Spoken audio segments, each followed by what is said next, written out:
مرحبا بكم في برنامج السلقلقي تحت المجهر.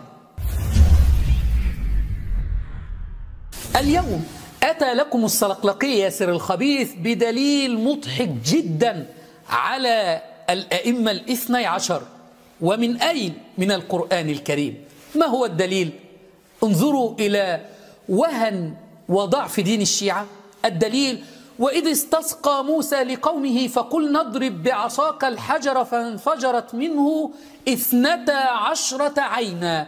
12 عينا أي دليل على الأئمة الاثني عشر. يقول أن موسى عليه السلام حينما أمره الله أن يضرب الحجر فبعصاه فمسك العصا وضرب الحجر وقال اللهم بحق محمد وآل محمد، فانفجر الحجر إلى 12 عينا، وهذا بعدد الأئمة، وهذا دليل لا يصدق به إلا المجانين. موسى عليه السلام كما في الرواية حينما أمره الله عز وجل أن يضرب بعصاه الحجر أخذ عصاه وضرب على الحجر، قال يا الله بحق محمد وآل محمد، وضرب على الحجر قال يا الله بحق محمد وآل محمد، وضرب.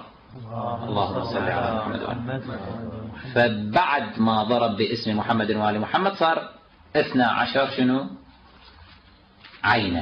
عينا بعدد الأئمة الاثني عشر صلوات الله عليه. ويقولون هو من عند الله وما هو من عند الله ويقولون على الله الكذب وهم يعلمون.